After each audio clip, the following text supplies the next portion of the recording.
Bonjour à tous. Je vous propose qu'on débute sans attendre cette séance qui va être consacrée aux écoles supérieures et à la formation supérieure dans le domaine du jazz. Et je vais vous passer directement la parole à Stéphane Audard de l'ADEGE, qui va faire un panorama des formations, puis il va un peu essayer de replacer euh, les différents diplômes ou les différentes formations supérieures dans le cadre plus général. Et donc, ce que je vous propose, c'est que on prenne les questions peut-être au bout, hein, des présentations, ou alors on peut garder des temps de questions-réponses entre chaque. Vous n'hésitez pas, surtout, vous les posez dans le fil Q&R et au fur et à mesure, de toute façon, les uns ou les autres, soit on y répond par écrit, soit on va les poser à l'oral. Ne vous inquiétez pas. Et du coup, il y a un moment donné, ben voilà, on peut très bien interagir de cette façon-là. On a juste Monsieur Payen qui devait présenter le CNSM, qui ne peut pas être là aujourd'hui finalement pour des raisons familiales graves, et qui donc, voilà, il est désolé et désolé de ne pas pouvoir être là. Mais on peut compter sans problème sur Stéphane Audard et Jean-Charles Richard et Julien Dubois pour arriver à vous donner les éléments, y compris sur le CNSM. Je passe la parole directement à Stéphane. Alors bonjour à toutes et à tous, je vais partager mon écran voilà, pour diffuser un PowerPoint que j'ai préparé pour l'occasion. Donc dites-moi si éventuellement s'il y a des problèmes. Donc voilà, moi je vais me charger d'une présentation assez générale sur l'enseignement supérieur, hein. Je laisserai bien sûr mes éminents collègues Jean-Charles et Julien corriger, ajouter des choses voilà, sur ce que j'aurais dit. Donc là, l'idée c'est que dans un premier temps, voilà, pour vous présenter un petit peu ce qui va se passer, je vais vous parler assez largement de ce qui va se passer en France. Ensuite, Julien sera plutôt sur le pôle supérieur. Et puis Jean-Charles sur l'international. Donc voilà, il faudrait peut-être que j'enlève ça. Voilà. Alors, c'est voilà, très rapidement pour vous faire un petit topo sans faire un historique trop long. Ce qu'on vous explique l'enseignement supérieur du jazz et des musiques actuelles amplifiées paraît des fois un petit peu complexe, il faut imaginer aussi que c'est une construction qui ne cesse voilà, d'évoluer. Pour vous dire un petit peu voilà, une perspective historique, les premiers diplômes d'enseignement du jazz, donc les diplômes d'état d'enseignement et les certificats d'aptitude datent de 1986-87.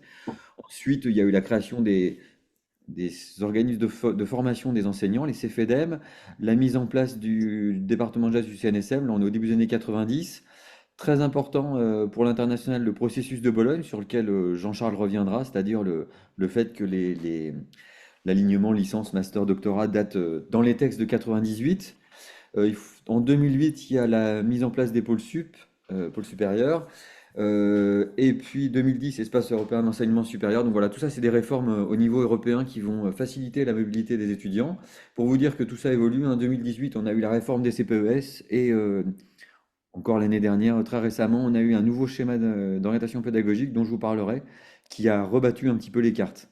Alors, pareil, pour essayer d'être succinct, la situation est complexe parce qu'il y a aussi plusieurs interlocuteurs. Il y a le ministère de la Culture qui va donner un certain nombre de, de directives, qui va mettre en place des textes, hein. Ces textes vont être après mis en pratique notamment par les collectivités territoriales qui restent, en tout cas pour l'enseignement initial, le financeur principal et quand même un financeur important pour l'enseignement des pôles sup. Et puis, il y a aussi un rapport avec l'université, parce que voilà, dans l'enseignement supérieur en France, ça se passe en lien avec l'université. Donc tout ça génère une construction déjà qui s'étale dans le temps, et en plus une construction à plusieurs acteurs. Tout ça rend la carte changeante et assez complexe. Alors, très rapidement, pour reparler quand même de l'enseignement initial, donc ce qu'on appelle l'enseignement initial, c'est le premier, le deuxième et le troisième cycle au conservatoire. Alors là, je parlerai que du troisième cycle, hein. Pendant assez longtemps, on a eu un troisième cycle qui était en Y. On avait deux possibilités de terminer son troisième cycle, soit le troisième cycle court qui aboutissait à un certificat d'études musicales.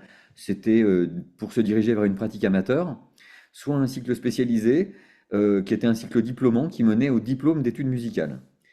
En 2018, il y a eu une réforme, celle des CPES, donc les classes préparatoires à l'enseignement spécialisé, non, à l'enseignement supérieur. J'ai fait une coquille sur mon PowerPoint, c'est les classes préparatoires à l'enseignement supérieur et qui sont en fait non diplômantes et dont l'objectif est de préparer les élèves des conservatoires à intégrer l'enseignement supérieur, à préparer un certain nombre de concours pour les pôles supérieurs, le CNSM ou l'enseignement à l'étranger.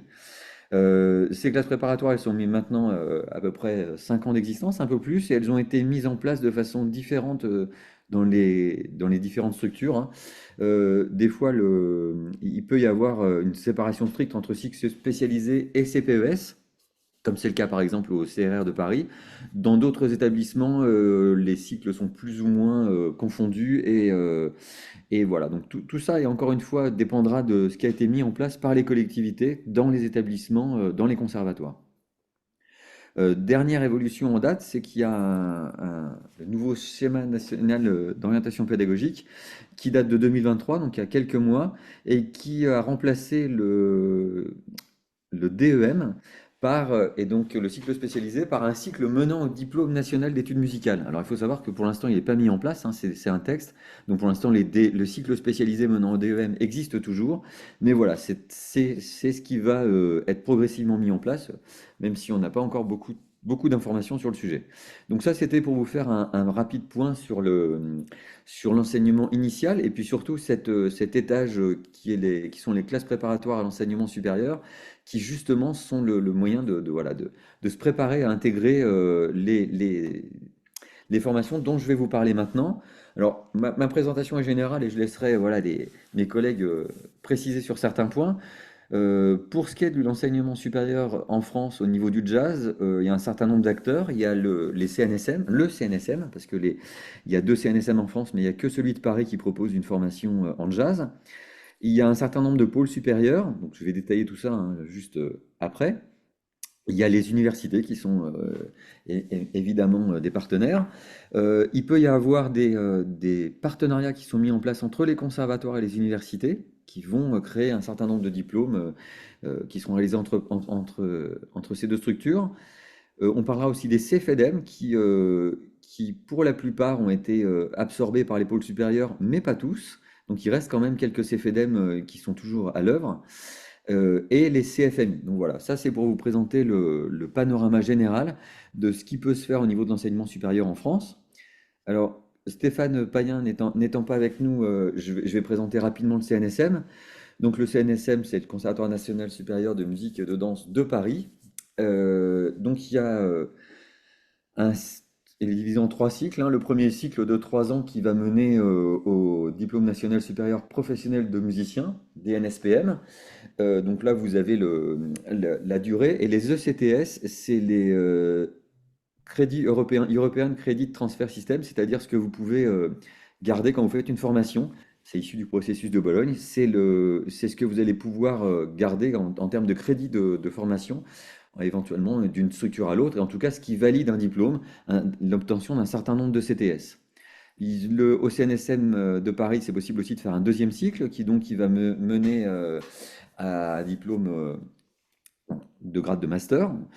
Et c'est aussi possible de faire un troisième cycle qui va mener soit vers un diplôme d'artiste-interprète, soit vers un doctorat de musique. C'est une formule propre au CNSM qui est voilà, généralement qui est une recherche appliquée, c'est-à-dire des gens qui travaillent sur des répertoires précis et qui font aussi des recherches euh, on va dire, musicologiques sur le sujet. Donc ça, c'est pour le CNSM. Maintenant qu'on a les trois cycles, hein, DNSPM, grade de master et doctorat.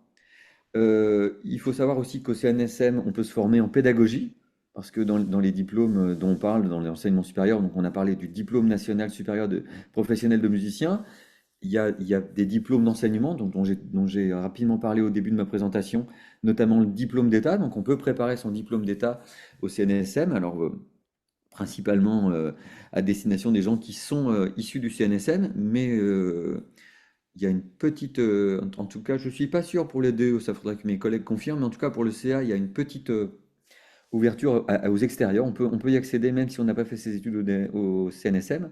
Donc voilà, formation au diplôme d'État, formation au certificat d'aptitude et formation de directeur. Donc ça, c'est le département pédagogique qui permet aussi d'obtenir des diplômes, cette fois-ci des diplômes pour l'enseignement. Donc si j'avance un tout petit peu, euh, ensuite les autres lieux dans lesquels on peut obtenir des diplômes supérieurs, ce sont les pôles supérieurs.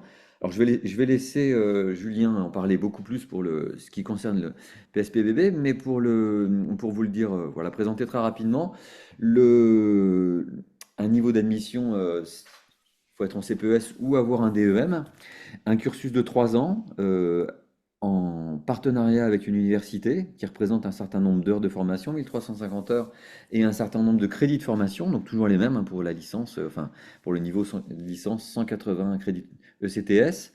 Et effectivement, l'obtention à la fin d'un diplôme, le DNSPM, d'une licence, alors de musicologie ou selon la faculté avec laquelle on s'est associé, et puis un diplôme d'État, j'ai mis optionnel parce que voilà, tout ça dépend aussi des pôles supérieurs.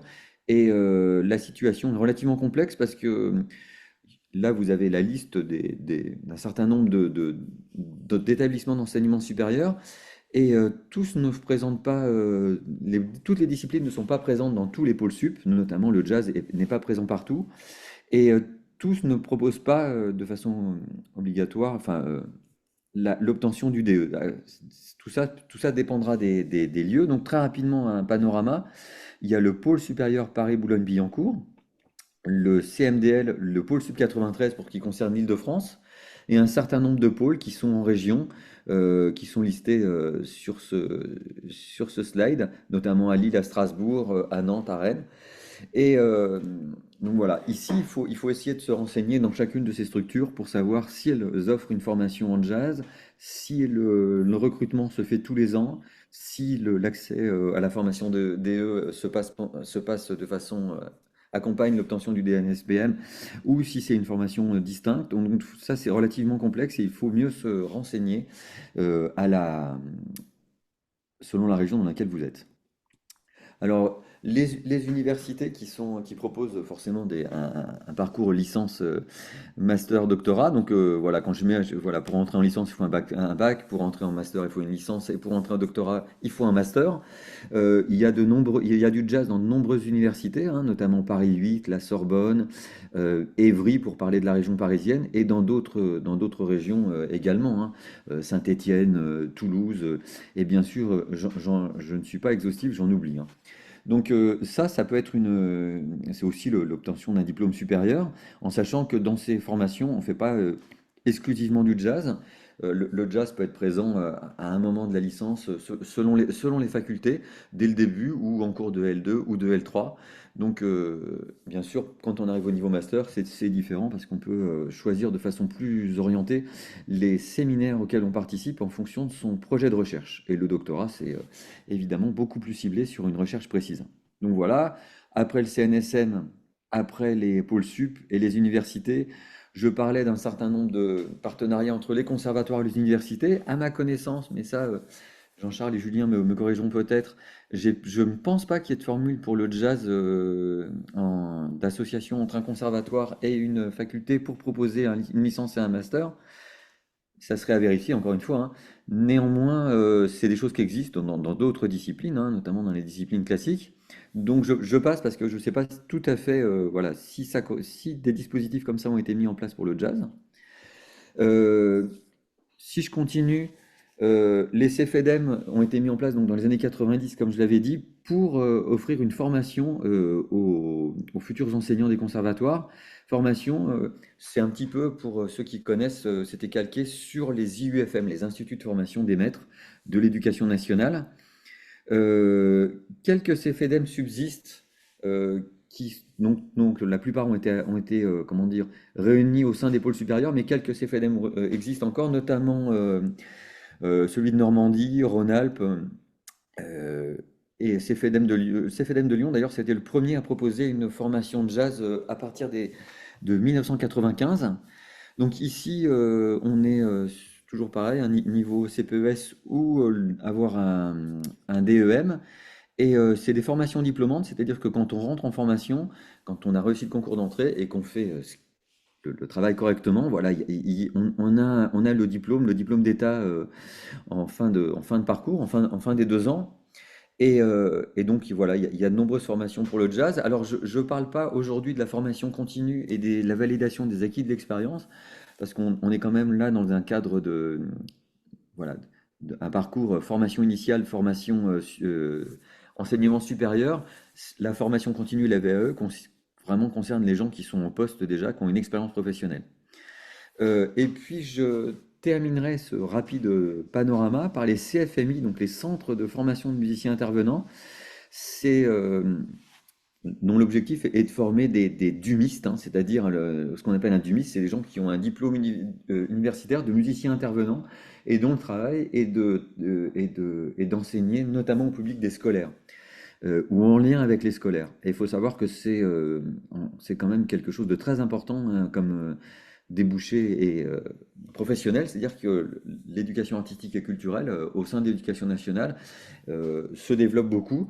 Et donc, c'est quelque chose qu'il faut vraiment envisager parce qu'il y a de nombreux débouchés professionnels. En gros, les dumistes sont des gens généralement très demandés et qui obtiennent des postes voilà, relativement...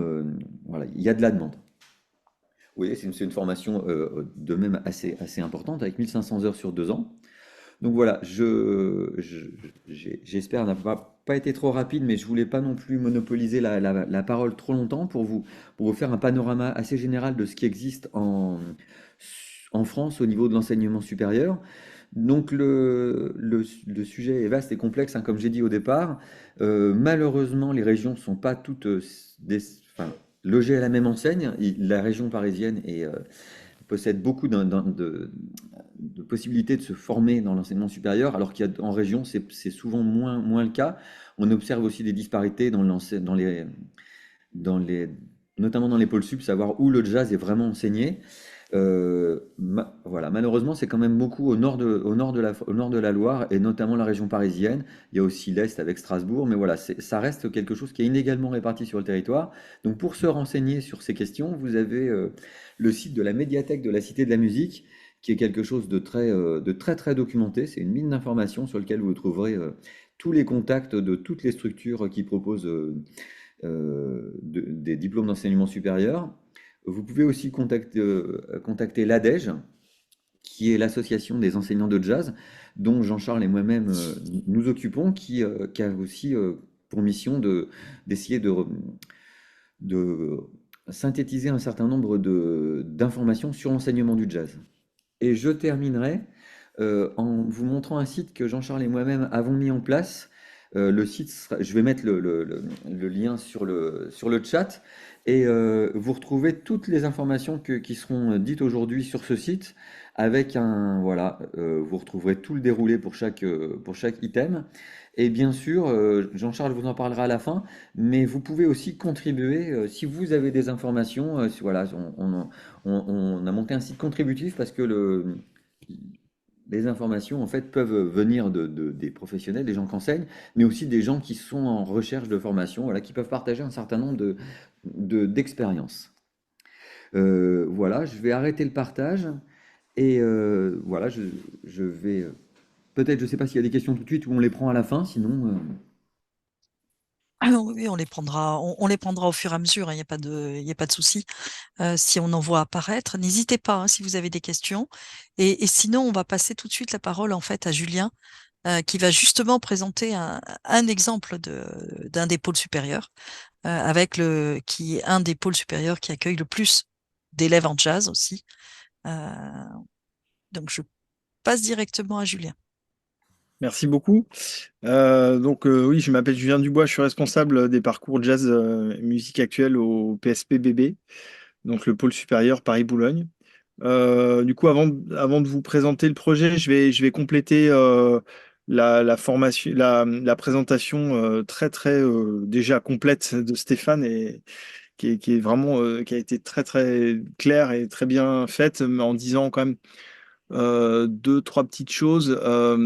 Déjà, ce qu'il faut comprendre, parce que en fait, ce qui est compliqué, c'est que dans l'histoire des pôles supérieurs, ce sont des structures qui se sont montées très tardivement, en 2008, comme l'a expliqué Stéphane.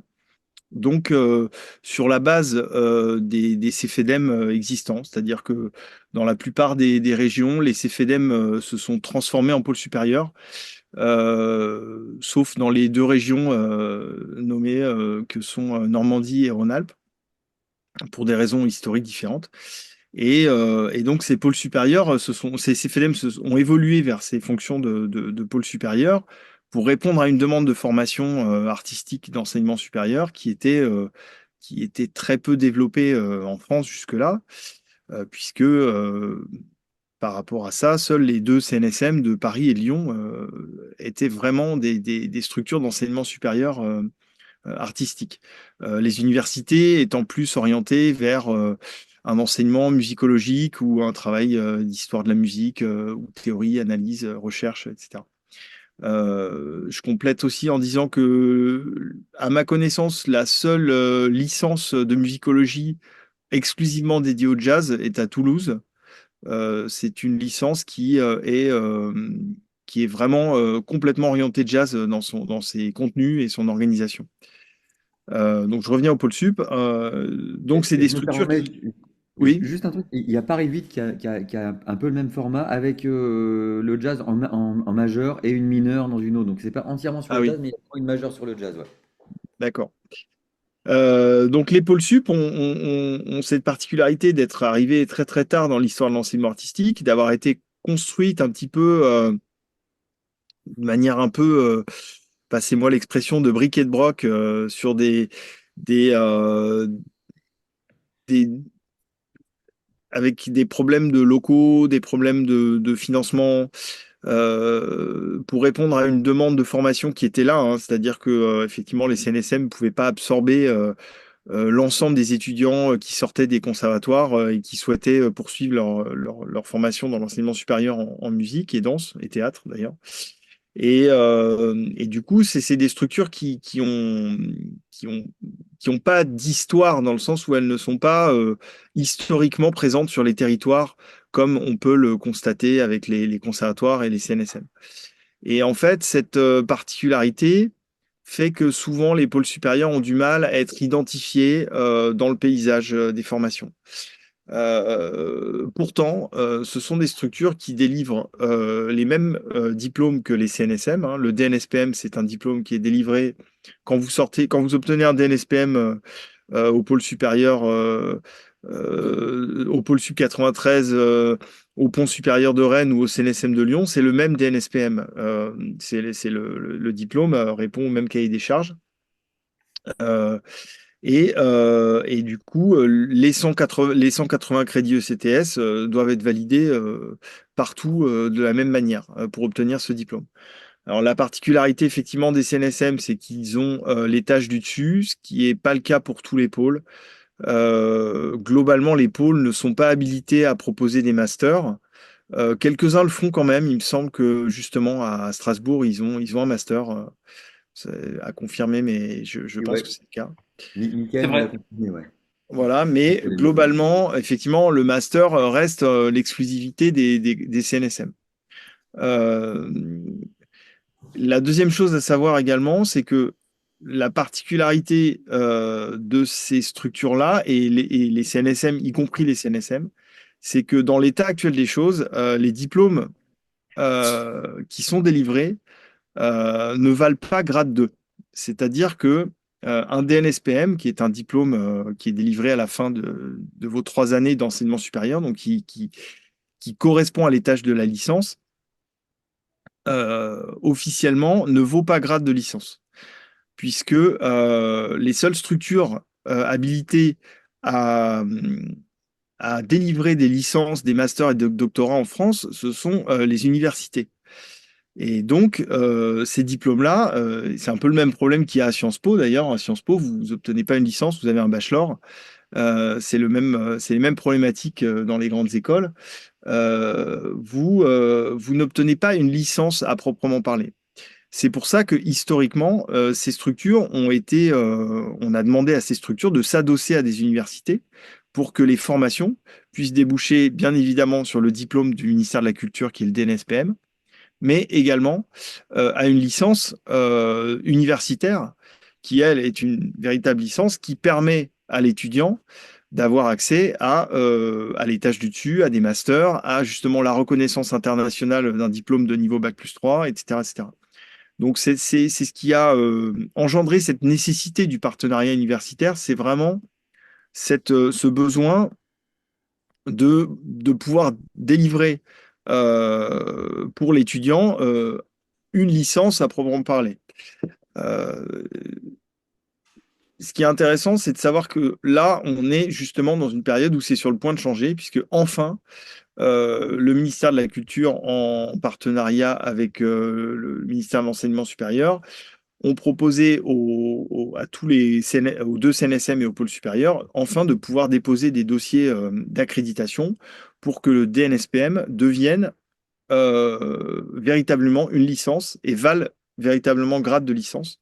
Vous entendrez sûrement beaucoup parler de ça, c'est ce qu'on appelle le val en grade, justement. Donc, si tout le monde travaille dessus, là, d'arrache-pied. Euh, Ma direction est très, très occupée par ce dossier-là. On ne peut pas encore s'engager complètement, mais si tout va bien, euh, normalement, à la rentrée 2025, donc dans un an et demi, pas celle-là, mais celle d'après, on devrait avoir la première promotion d'étudiants qui rentrent en DNSPM sur un parcours qui validera un DNSPM valant grade de licence. Alors ça, c'est vraiment si tout va bien et si les dossiers ne prennent pas de retard et si. Donc on espère très fortement que les choses vont aller dans ce sens-là, puisque ça va nous permettre. Alors, il ne s'agit pas dans cette logique de Valengrad de, euh, de stopper les partenariats universitaires. Bien au contraire, hein, l'université garde une place importante dans ces parcours-là, notamment du point de vue de la recherche, aussi sur les nouvelles technologies et sur des sujets comme ça assez précis. Mais disons que les pôles sup vont pouvoir développer une autonomie beaucoup plus importante par rapport à ça.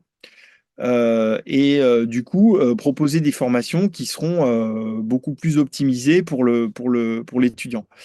Avec en sortie de course un DNSPM qui sera vraiment reconnu comme une licence euh, à l'échelle nationale et également à l'échelle internationale. Donc là, on va vraiment avoir tout à gagner là-dessus. C'est vraiment un dossier qui va être très très important pour tout le monde. Est-ce que je peux juste vous poser Oui, une question du coup, Julien, parce que pour que ça soit très clair pour pour le public, ça veut dire qu'éventuellement, par rapport au nombre d'heures aujourd'hui, avec le double parcours, puisqu'en ouais. fait il y a un double parcours Mhm. dans les pôles supérieurs, on a bien un parcours d'université pour valider la licence, plus un parcours en fait artistique pur au niveau du pôle. Euh, on va, au lieu d'avoir un recouvrement parfois d'un certain nombre de matières, etc., on va diminuer aussi la charge de cours en fait pour les élèves.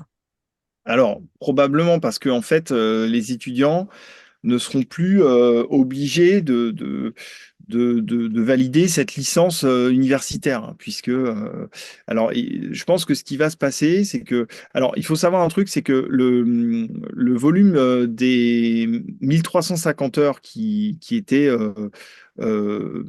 dans l'arrêté de 2008 sur le DNSPM n'est plus d'actualité également. C'est-à-dire que ça, c'est un volume horaire qui a sauté.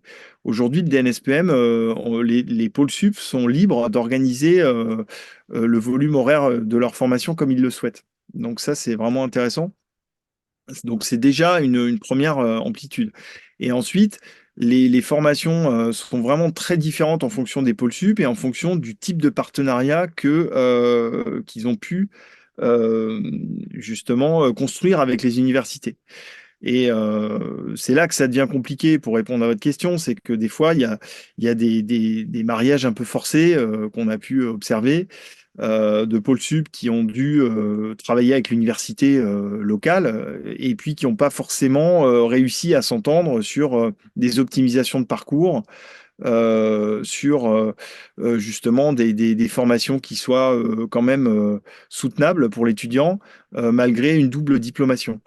Ça, c'est Jean-Charles pourra vous en parler parce qu'il a été à mon poste avant moi, donc il a connu ce problème-là de plein fouet.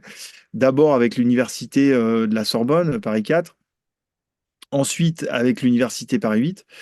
Quand on est arrivé, on était en plein dans cette problématique-là, d'une université qui était très très peu souple sur son désir d'optimiser une formation euh, que les étudiants puissent suivre et qui soit intéressante pour eux. Voilà. Donc, c'est ce qui a motivé aussi. Alors, du coup, là, ça m'amène au parcours spécifique du pôle supérieur Paris-Boulogne. Donc, moi, j'ai été nommé il y a 4 ans, enfin, oui, c'est ma quatrième année, avec Karine Bonnefoy, qui est aujourd'hui la directrice du département musique du pôle sup. Et finalement, au bout d'une première année de travail avec Paris 8, une de nos premières actions fortes, ça a été de migrer vers une autre université. Et c'est aussi pour ça que Stéphane disait ça, parce que pour le coup, nous, on travaille aujourd'hui avec l'université Gustave Eiffel, qui ne propose pas une licence de musicologie, mais une licence musique et métier du son. Donc, c'est une licence qui a la propriété de proposer toute une formation sur les nouvelles technologies, la MAO, les techniques du son, etc. Et aussi qui a tout un volet sur la recherche, l'histoire de la musique, etc. Et donc, en fait, ça nous a semblé être vraiment intéressant d'aller vers eux parce que le contenu de la formation nous semblait très complémentaire avec ce que nous, on pouvait proposer. Et puis, la licence est beaucoup plus petite. C'est une licence de 70 étudiants de leur côté, contre 500 à Paris 8. Et donc, quelqu'un qui était donc un interlocuteur qui était quand même beaucoup plus à notre échelle et en capacité d'être en lien beaucoup plus constructif avec notre formation. Et donc là, ça fait 4 ans qu'on travaille avec eux et qu'on propose cette double diplomation donc pour obtenir la licence musique et métier du son et le DNSPM au pôle supérieur. Donc ça, c'est vraiment intéressant. Alors évidemment, c'est pas simple parce que je pense que il n'y a aucun partenariat universitaire qui coule de source. Il y a toujours des questions, des, des problèmes de gestion, de construction de la formation, etc. Mais on a un dialogue qui est beaucoup plus facile à mener, beaucoup plus constructif, et avec, je vous dis, un contenu de formation qui est très, très en lien avec les besoins actuels de formation des étudiants. Donc ça, c'est un point très, très positif. Et évidemment, quand on va passer au Valant grade et que le DNSPM vaudra grade de licence, on va encore faire évoluer ce partenariat. Je pense que ce qui se profile, alors j'ai pas encore, on n'a pas encore travaillé sur les nouvelles maquettes, mais je pourrais vous transmettre la maquette actuelle si ça intéresse des gens d'avoir la maquette du parcours jazz actuel. Mais ce qui va se profiler, c'est qu'il y aura probablement la possibilité donc de rentrer pour l'étudiant en DNSPM ou en DNSPM DE pour pouvoir passer le diplôme d'État également au pôle supérieur qui le propose.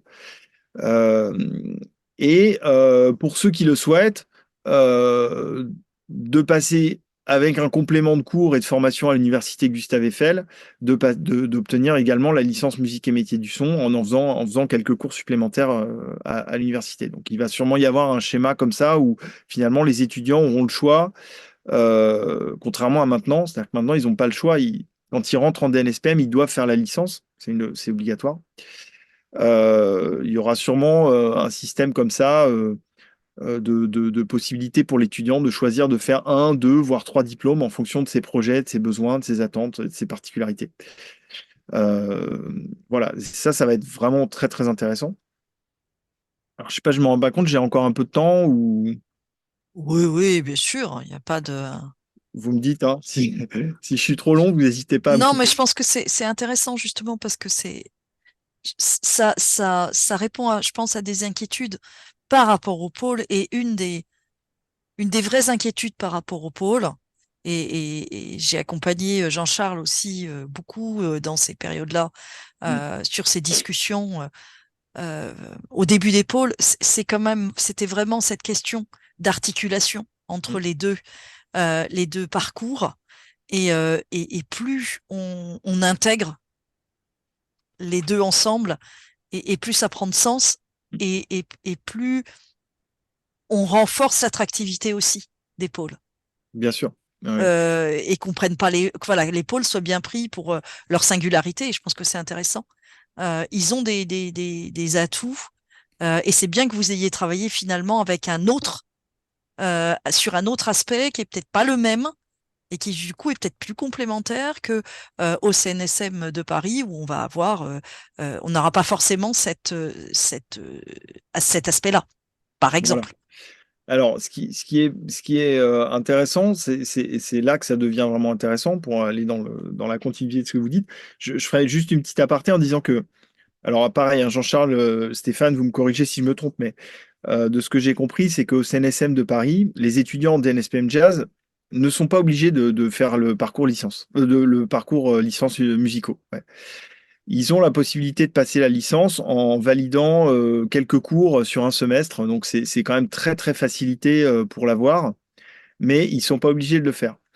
Ceci dit, je reviens à ma problématique du Valengrad, c'est que ceux qui ne le faisaient pas étaient confrontés à cette problématique, qu'ils obtenaient un DNSPM qui ne valait pas grade de licence. Et il y a eu des exemples d'étudiants qui ont voulu postuler sur des masters internationaux et qui se sont retrouvés coincés justement dans cette situation d'avoir un DNSPM du CNSM qui leur ouvrait pas les portes d'un master international, malgré la dimension internationale de l'école du CNSM.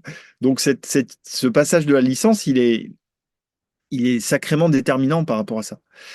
Euh, donc, et ce qui est intéressant aujourd'hui, c'est que donc justement dans cette évolution qu'on a amenée par rapport aux nouvelles technologies, à la MAO, aux techniques du son, etc., c'est que ça donne une identité aussi à la formation, une spécificité. Et là, ça devient intéressant parce qu'aujourd'hui, donc en Île-de-France, on a trois pôles supérieurs, enfin on a deux pôles supérieurs, hein, parce que ça aurait été intéressant que Vincent Segal soit là, qui s'occupe du département de jazz du pôle supérieur 93. Bon, mais il faut pas l'oublier parce que je pense que le DNSPM Jazz du pôle Sud 93 a également une identité qui est très très intéressante avec une équipe pédagogique qui est qui est vraiment passionnante. Et c'est vraiment du coup aujourd'hui trois départements de jazz que sont donc celui du pôle supérieur, celui du CNSM et celui du pôle Sud 93 qui propose vraiment des projets de formation en DNSPM Jazz qui sont très très riches et très différentes. Et je pense qu'aujourd'hui, l'étudiant peut vraiment se positionner dans cette idée de l'étudiant a le choix en fait, ce qui n'était pas le cas jusque dans les années 2000. La seule option, c'était la classe de jazz du CNSM, avec tout ce que ça comportait aussi de très oppressant pour l'étudiant. C'est-à-dire que ça voulait dire que s'il n'était pas pris là, les portes de l'enseignement supérieur lui étaient fermées. Donc il y avait quelque chose de très très difficile de ce point de vue-là. Aujourd'hui, on a une offre qui s'est développée et donc une possibilité pour l'étudiant de faire des vrais choix de formation.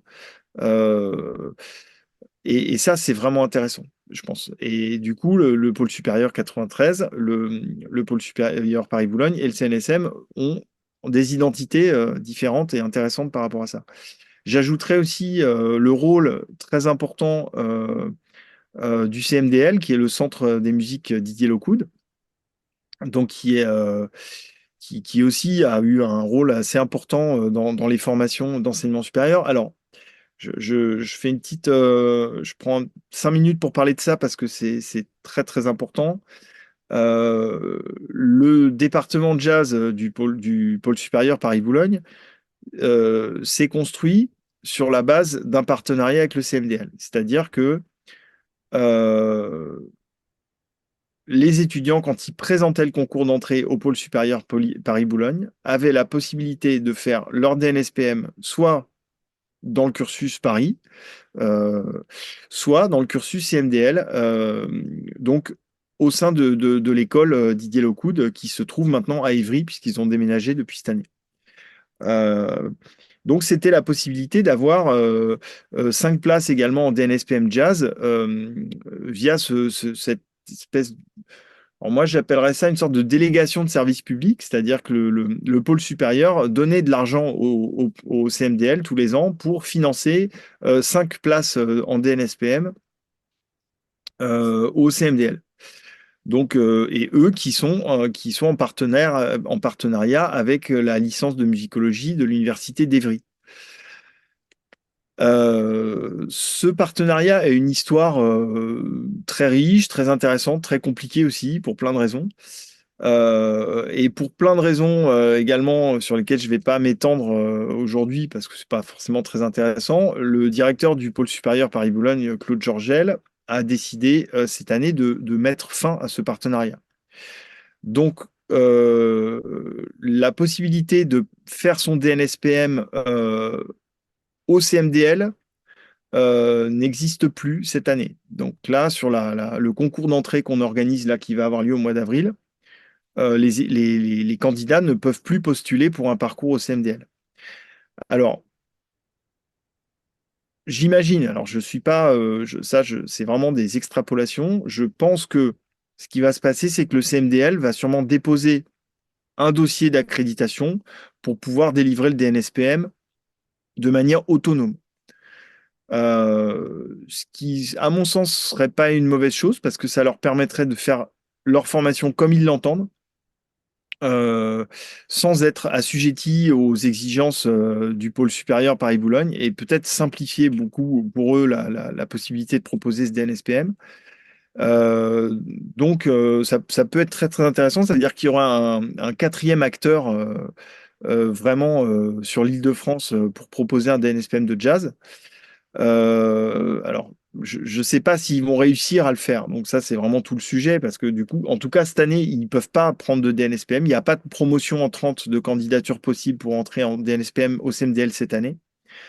Mais peut-être que l'année prochaine, s'ils ont l'accréditation, ils pourront le faire.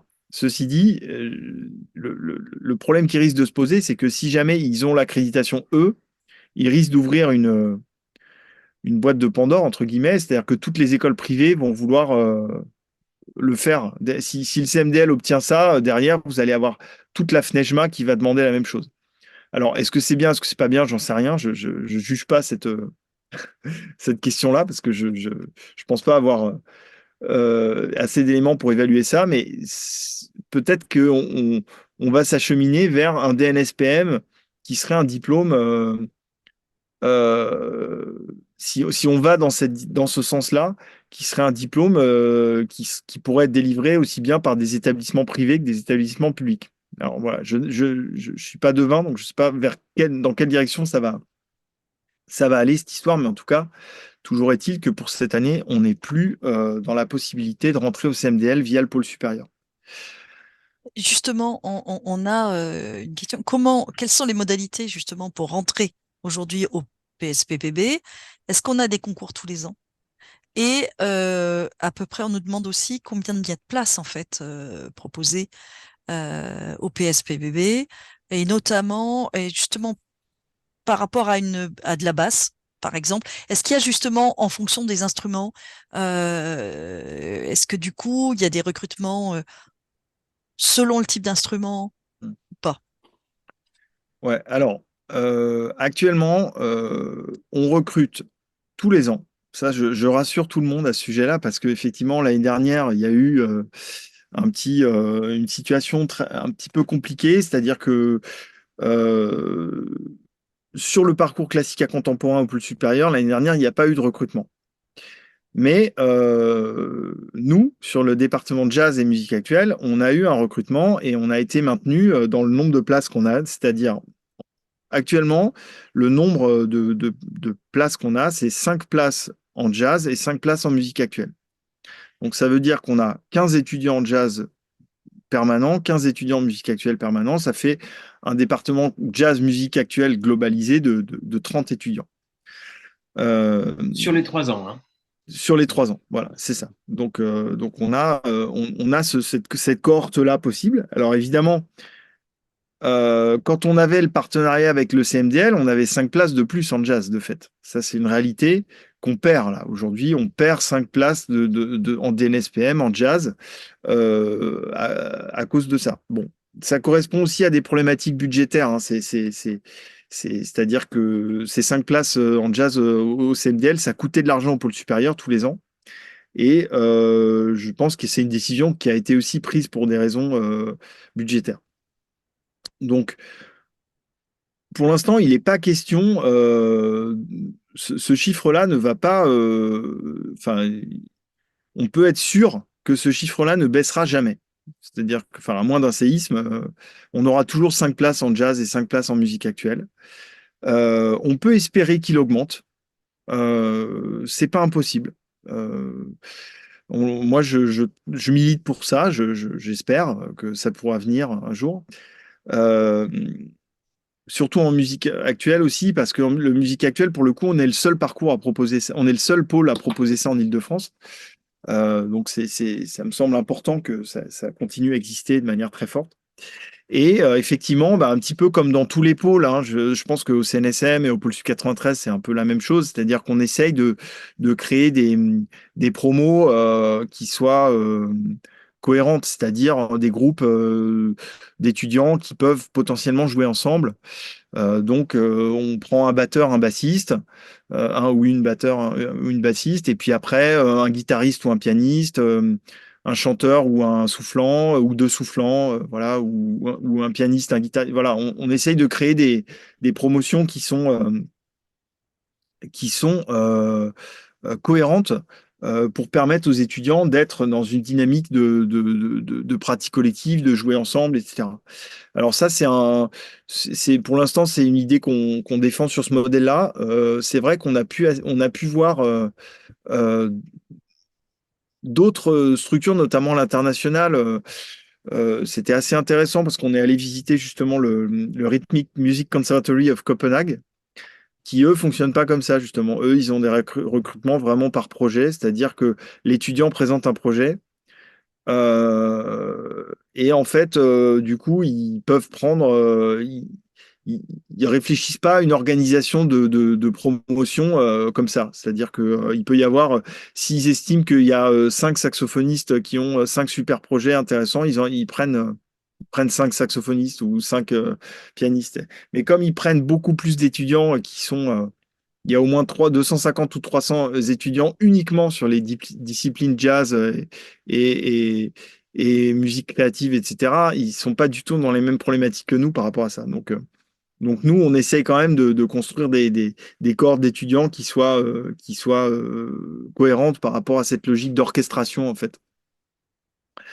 Voilà, effectivement. En complément, combien de places en jazz au CNSM? Et est-ce que c'est pareil, le même type d'équilibre? Est-ce que vous pouvez nous apporter une réponse? Julien ou Jean-Charles, je pense.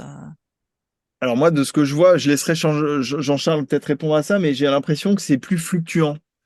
C'est-à-dire que ils sont plus en fonction des besoins. Il y a une année où ils en prennent 10, une autre année où ils en prennent 15. Euh, Enfin, des fois, c'est assez surprenant les promotions. C'est pas toujours les mêmes chiffres, mais peut-être Jean-Charles ou Stéphane, vous avez plus d'infos à ce sujet-là. Oui, le CNSM, c'est entre 15 et 20 par an. Et le CNSM est aussi dans la logique dans laquelle le pôle sup se trouve, c'est-à-dire de faire en sorte que les étudiants soient pas recrutés comme à Copenhague sur leur projet spécifique, mais ils constituent une équipe de musiciens qui va musiquer ensemble, fabriquer, être un laboratoire Voilà, donc pour donner aussi un ordre de grandeur, donc il n'y a aucun pôle supérieur en France qui a une promotion équivalente à 15 entre 15 et 20. Ce qui... Alors, les pôles sup ont été une bouffée d'oxygène, comme le disait Julien, pour permettre à des jeunes gens qui étaient méritants et qui avaient fait des parcours dans les conservatoires jusqu'au troisième cycle d'avoir une offre de formation supérieure qui ne se conjugue pas seulement avec l'accession au CNSM, mais quand même, de par la diversité l'hétérogénéité des formations proposées, les difficultés économiques, les problématiques. En fait, ce projet de pôle supérieur qui avait comme dessein de rendre une offre accessible sur tout le territoire, quelle que soit la région, 10 ans après la création des pôles supérieurs, on a vu une cartographie qui n'est plus du tout aussi homogène au niveau français que ce qui avait été imaginé. Et de fait, ces promotions étant faibles, aujourd'hui, le CNSM, cette seule école, décerne quasiment autant de licences ou de DNSPM que l'ensemble des pôles sup en France. C'est-à-dire que si nous faisons la somme des étudiants diplômés au PSPBB, pôle sup 93 et dans les différentes offres de parcours, on doit arriver à peu près au nombre de licences que décerne le CNSM par an. Voilà, donc voilà pour ce qui est du recrutement au CNSM, ce qui fait que lorsqu'on est bassiste, par exemple, pour revenir sur la question qui était posée, c'est vrai que lorsqu'on s'adresse à une école supérieure où le recrutement avoisine les 5-6 étudiants par an, on a statistiquement une place pour une basse, grosso modo. Si le niveau de basse est extraordinaire, on aura peut-être 2 bassistes, mais à ce moment-là, on va rogner sur un autre instrument essentiel. Et Julien disait assez justement qu'on mettait en balance le piano ou la guitare. En général, il y aura une place qui sera conférée pour un batteur. Et après, on met aussi sur le même plan un chanteur, un trompettiste, un saxophoniste, un tromboniste, un accordéoniste, si vous voulez. Donc, voilà. Le nombre de 15, entre 15 et 20, lorsqu'on fait un recrutement qui est plus important, on a un peu plus la possibilité de recruter en fonction du niveau réel et de moins associer la spécificité de l'instrument qui est joué. Voilà. Euh, je vois aussi la question de Gradiella et effectivement, en ce qui concerne Jazz à Tours et l'université de Tours, il y a un parcours universitaire qui est spécifique. Et il y a C'est une licence interprète, je pense, comme d'accord, il existe une licence d'interprète plutôt classique, c'est ce que disait Stéphane, dans les fameuses licences d'interprète, les partenariats entre conservatoires et une université, il y a des licences d'interprète qui existent à Rouen, à Montpellier, et effectivement à Versailles, par exemple. Et donc, il y en a une à Tours, mais qui a l'air d'être plutôt sur le jazz. Alors qu'ailleurs, elles sont plutôt sur les disciplines classiques. Ça complétait bien ce que je disais, effectivement, voilà. On a l'information qu'il y en a une en jazz et elle est à Tours, tout à fait. alors on a une question de On a une Tristan. question sur, voilà, sur la question des taux de réussite au concours, c'est-à-dire quel est le nombre de places par rapport au nombre de candidats, enfin, le nombre de candidats par rapport au nombre de places déjà, effectivement, que ça soit dans les pôles sup, ou donc au PSPBB, et peut-être pour le CNSM, parce que vous avez les infos. Et puis après, on fera aussi à un moment donné un rapide tour sur les écoles à l'étranger, puisqu'il en existe quand même. Et qu'il y a donc, si on peut pas trouver si l'offre est, même si elle s'est développée grâce au pôle, elle reste quand même limitée, c'est ce qu'on a vu, hein. Donc ça fait 15 et 15, on va dire 30 places en jazz dans l'enseignement supérieur en France. public. Alors, bien sûr, on est toujours sur l'enseignement supérieur public, hein. Mais du coup, on regardera, on ira faire un petit tour aussi de l'autre côté. Donc, Euh, allons-y sur les Julien, taux de réussite. tu veux répondre pour le pôle? Ouais, ouais. Euh, alors à Paris, on a 5 places. Au pôle supérieur Paris-Boulogne, on a donc 5 places. Et là, pour vous donner un ordre d'idée, cette année, c'est pas un secret, on a 26 candidats. Donc ça fait 1 pour 5 en gros. Mais je pense qu'au CNSM, ils doivent être à 10, 15 places pour 50 ou 60 candidatures. Voilà. Mais enfin, moi, ça me semble. Enfin, quand on compare à ce qui se passe dans le théâtre, par exemple, je sais pas si vous avez déjà un petit peu regardé ça, mais c'est quand même. Ça va, en fait. Parce que, par exemple, au pôle supérieur Paris-Boulogne, donc on a les 3 spécialités, hein, musique, danse, théâtre. Et donc, le département théâtre, c'est l'école supérieure d'art dramatique, donc l'ESSAD. Les SAD, ils ont 6 à 700 candidats par an pour 10 places, hein. Donc, dans le monde du théâtre, c'est d'autres proportions qui sont complètement différentes. Et finalement, quand on voit ça en perspective, nous, dans le monde du jazz et des musiques actuelles, on s'en sort pas si mal en fait. Euh, bon, ça reste toujours des chiffres très oppressants parce que 1 sur 5, quand on est candidat, ça laisse quand même beaucoup de chances de pas forcément être reçu. Mais voilà, c'est un peu ça les ordres de grandeur, quoi. Il faut aussi tempérer ce que tu dis, peut-être, Julien, parce que euh, euh, parfois la demande se tarit. Je pense que c'est pas le Mm. cas du pôle supérieur ni des formations dont tu parlais, pôle sup 93, qui ont plus tendance à se développer. Mais en fait, euh, pour des raisons un peu mentionnées, il y a des demandes qui se sont taries. Par exemple, euh, l'ESM Bourgogne proposait une offre de formation en pôle supérieur qui était jumelée entre MAI et Jazz, Mm. ce qui a été ton projet quand tu es arrivé au PSPBB, Julien. Et puis, à la suite d'une inspection du ministère de la Culture, ils ont prôné une séparation. Et en fait, les masses d'étudiants étaient trop faibles et les demandes se sont taries, si bien qu'aujourd'hui, à l'ESM Bourgogne, il n'y a plus de parcours jazz qui est proposé.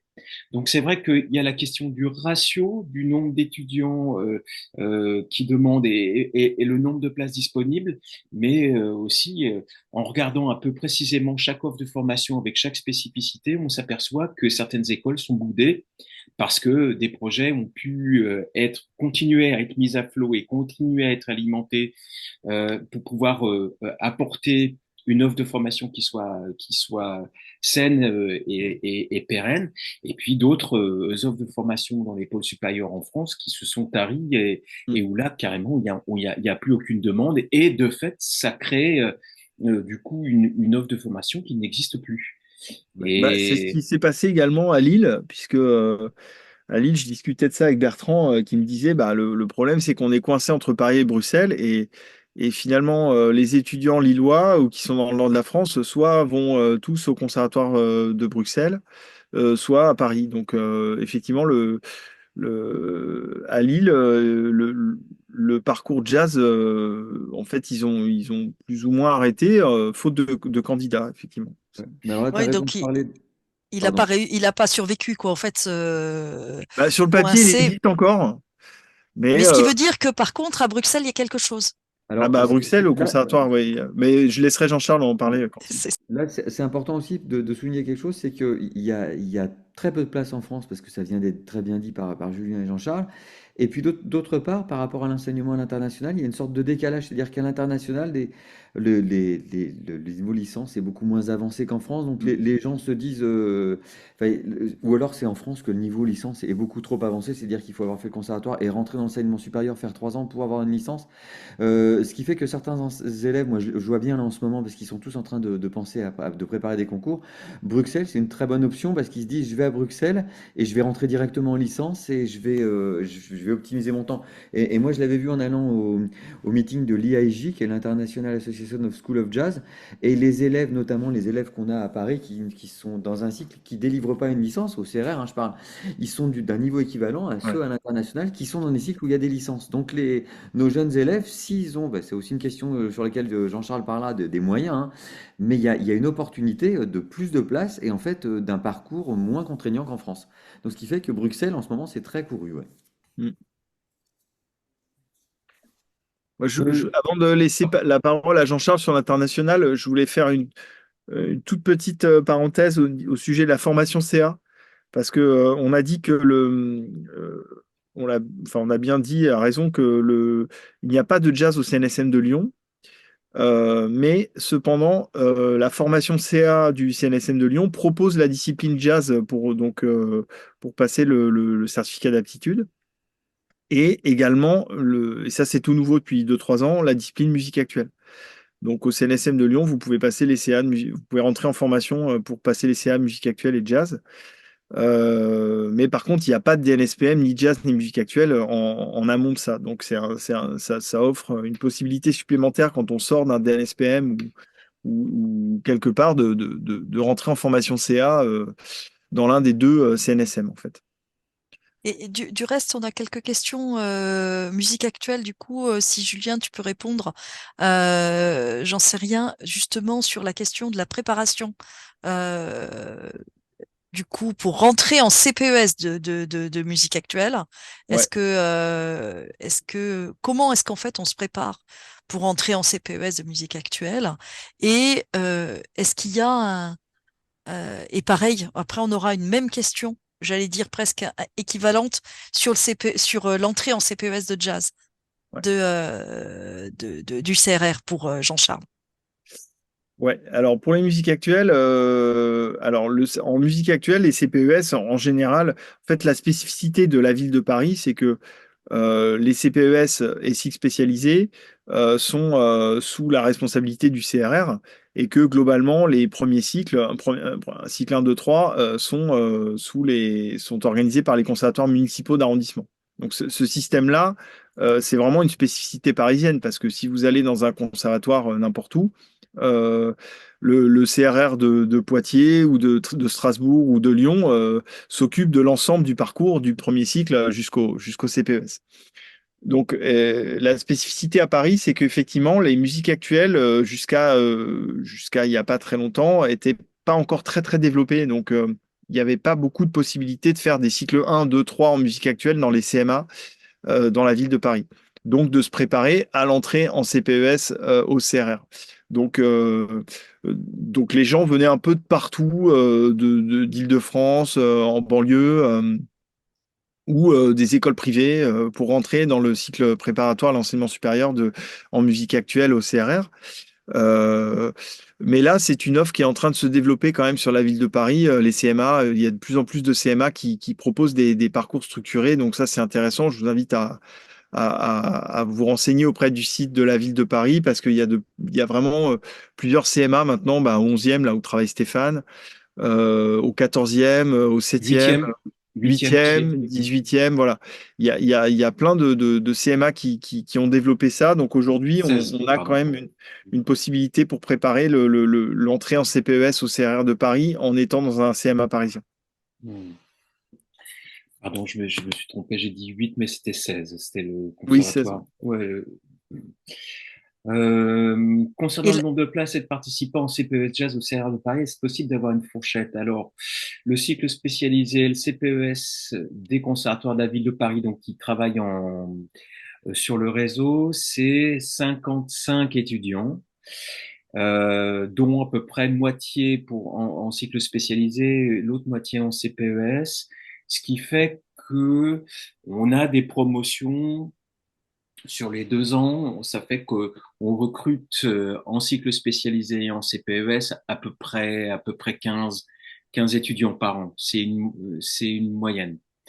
Et on infléchit un petit peu la tendance, c'est-à-dire que on avait beaucoup de CPES suite à la réforme suite à l'arrivée du CPES il y a 5 ans.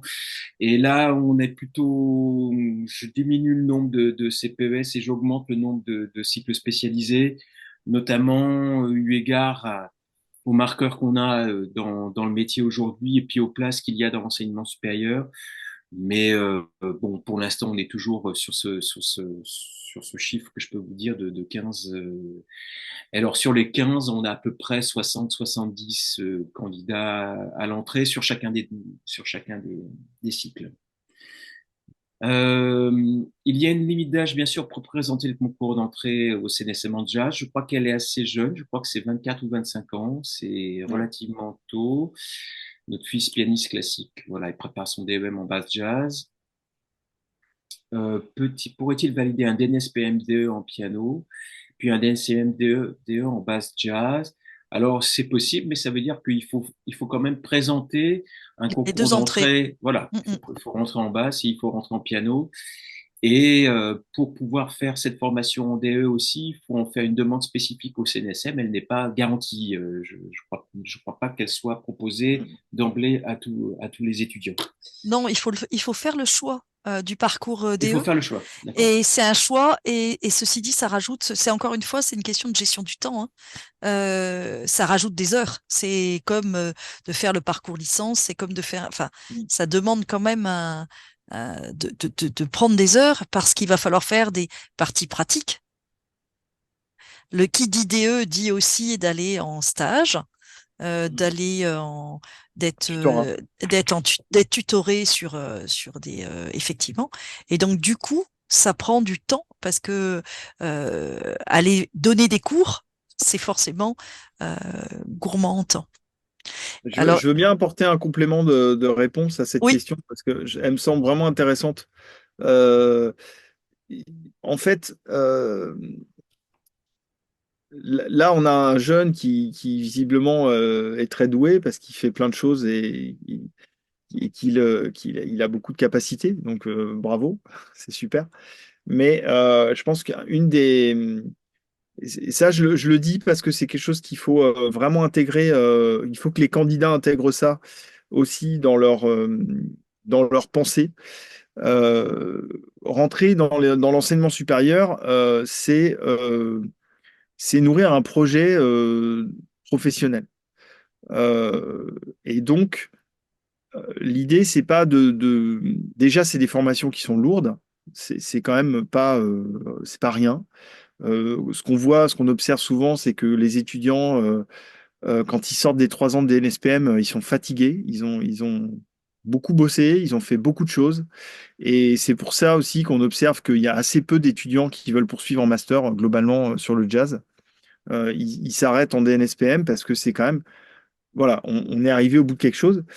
Euh, et c'est un projet. C'est un projet qu'on nourrit, qu'on définit.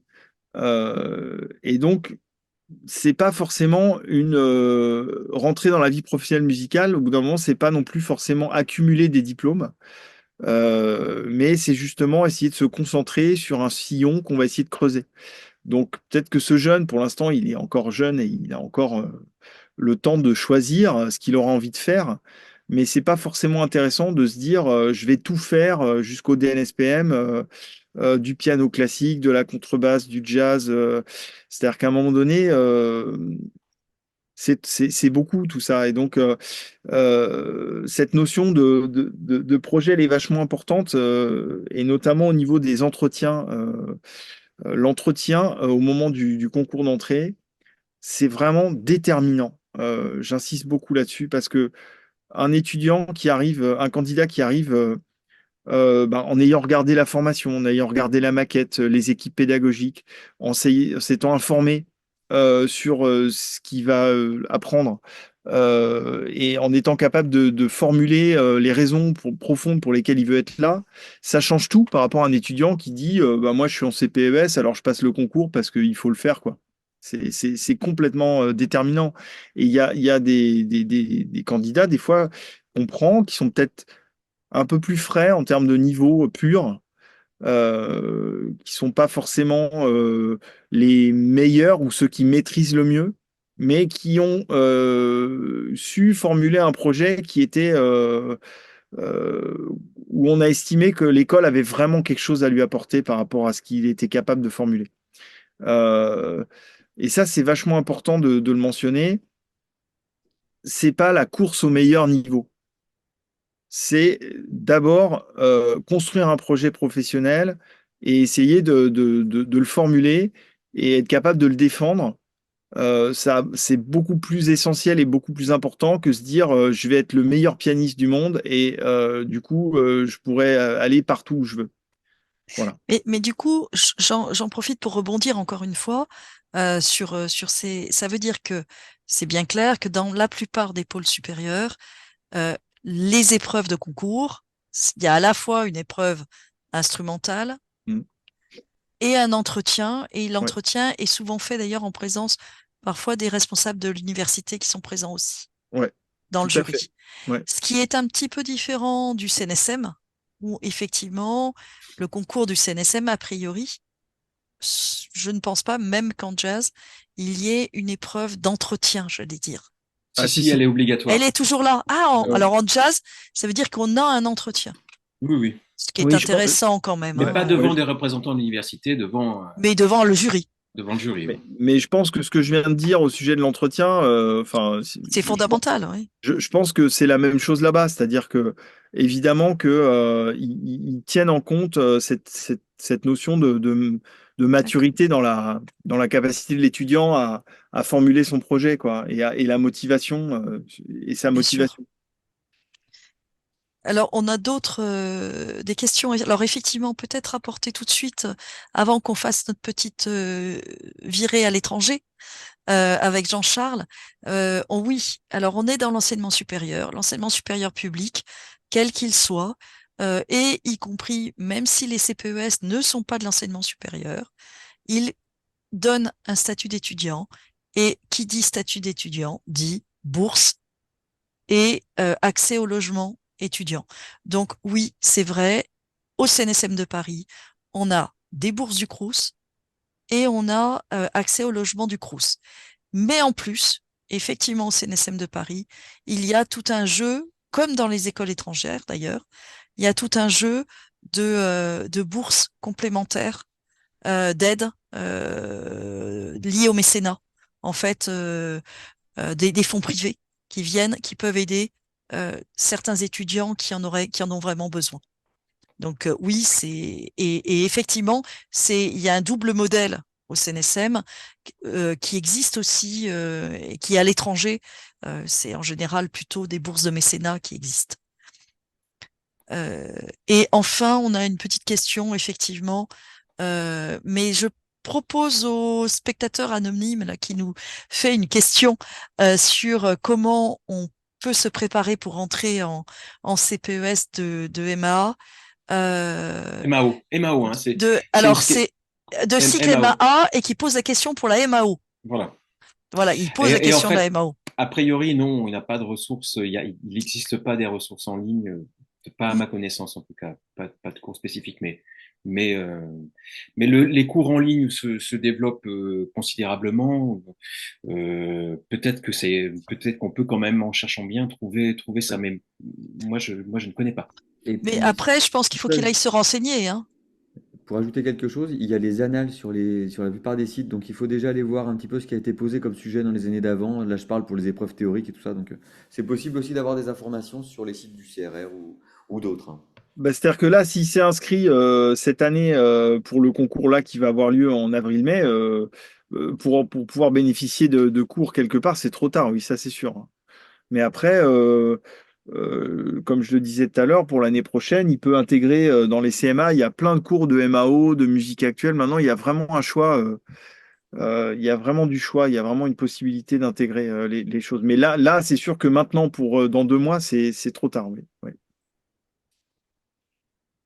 Bien, Alors, je vais vous pour le parler statut de... d'étudiant, attends, je réponds tout de suite. Ouais, Voilà. Pour le statut d'étudiant dans un cycle inférieur au CPES, non. On peut avoir des aides individuelles de la DRAC pour des aides en cycle spécialisé, effectivement. mais c'est à peu près tout. Et sinon, il faut faire un double parcours, c'est-à-dire être inscrit à l'université, effectivement, et du coup, c'est beaucoup plus lourd. euh, si on veut avoir un statut d'étudiant. Mais en même temps, le statut d'étudiant, sauf pour le Crous, donc pour les aides, les bourses, n'a plus aujourd'hui le même intérêt qu'il avait autrefois, parce que on n'a pas forcément besoin d'une carte d'étudiant, par exemple, pour avoir un régime de sécurité sociale.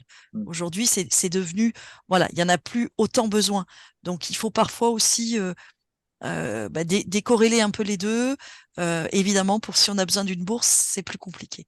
Voilà, du coup, je passe la parole à Jean-Charles sur les écoles à l'étranger. Euh, comme disait Julien tout à l'heure, en fait, euh, l'offre de parcours au niveau de l'enseignement supérieur en France, elle s'est construite pour le jazz dans les années 90. Stéphane aussi mentionnait ça, avec un premier recrutement qui s'est fait en 93.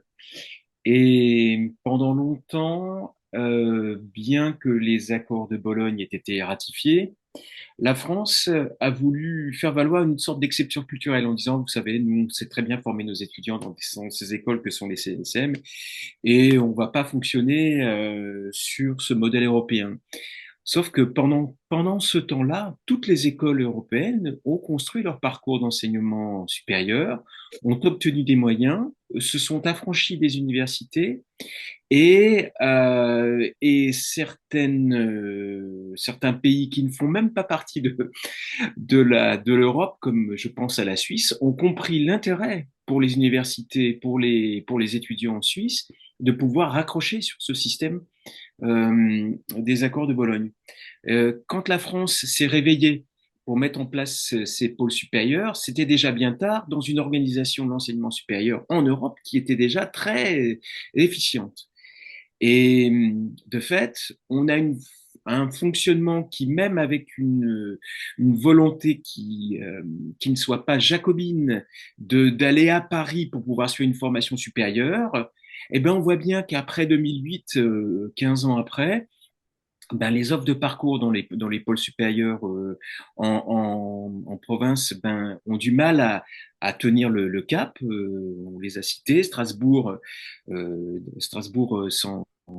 s'en tire, mais euh, et et en revanche, en Europe, on peut toujours se former, avoir un contenu qui est peut-être moins gourmand que ce que disait Julien tout à l'heure sur les 1350 heures, qui risque de baisser par la suite pour les pôles supérieurs français.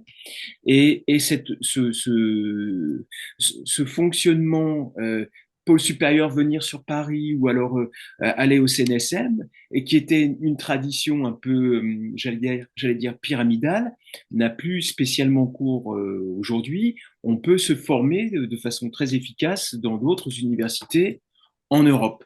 Voilà, donc sur le site dont vous a parlé Stéphane tout à l'heure, on a recensé un certain nombre de structures. Je vais essayer de faire un partage d'écran euh, si j'y arrive. Euh, partager référence système. Non, j'y arrive pas, j'y arrive pas. Je suis désolé, je suis assez mauvais dans ces questions logistiques. Voilà. Paf. Stéphane, est-ce que tu auras la possibilité de remettre le... Le site, Tu c'est veux que je ça? partage mon écran? Ouais, si tu veux bien. Je le fais de suite. Euh, alors, euh, euh, on en était resté à la mobilité en Europe. On a la possibilité si on est par exemple inscrit au pôle supérieur, on a la possibilité de suivre des séminaires en Europe via les structures Erasmus, ce système d'Erasmus. Et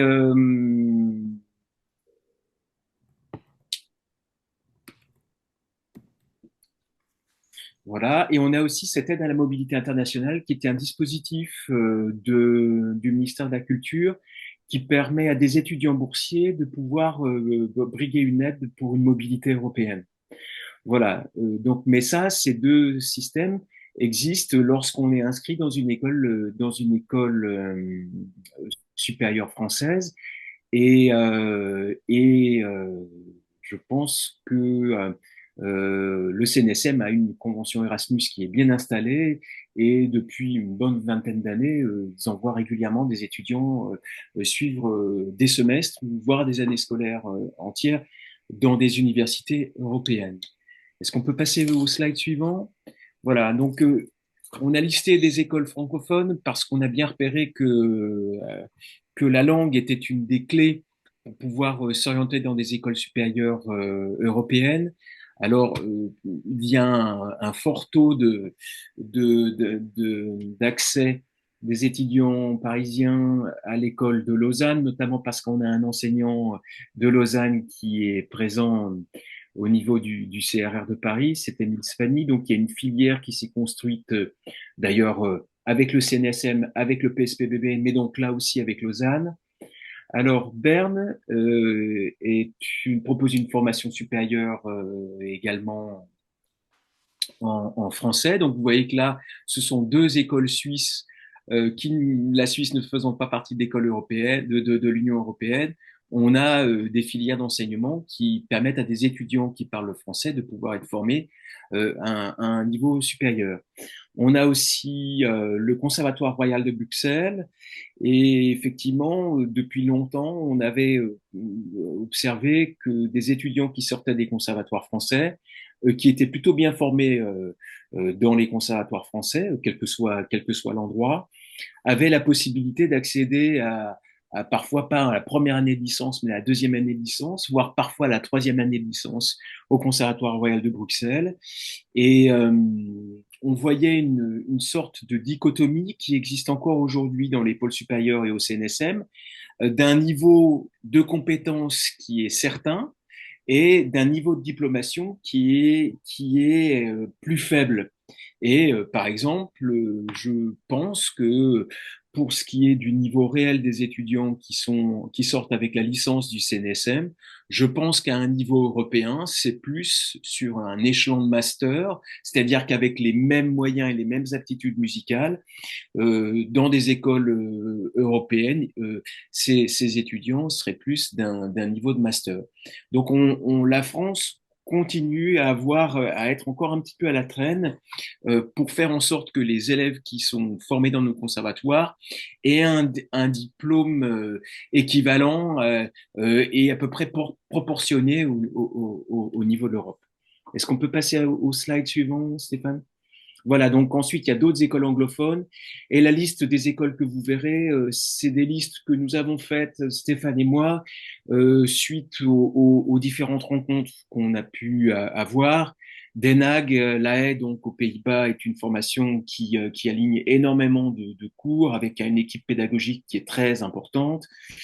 Euh, Royal Academy de musique de Londres, par exemple, s'organise autour d'un trompettiste émérite qui s'appelle Nick Smart, magnifique musicien avec une école de cuivre qui est de très très haut niveau. Sibelius Academy également est une école qui mobilise beaucoup de moyens, et notamment pour des étudiants. Ils apprennent dans des conditions logistiques et des locaux, avec des ouvertures sur une amplitude horaire très importante. Voilà, ce sont des académies qui sont très efficientes. Donc, Musique Center de Dublin s'articule. Là, on a une équipe de rythmiciens qui est très forte, notamment autour d'une personnalité qui s'appelle Ronan Gifford, voilà, qui propose des cours de rythmique et des cours de rythme de façon générale qui sont extrêmement efficients. Voilà, le conservatoire de l'Écosse aussi est une école de très haut niveau.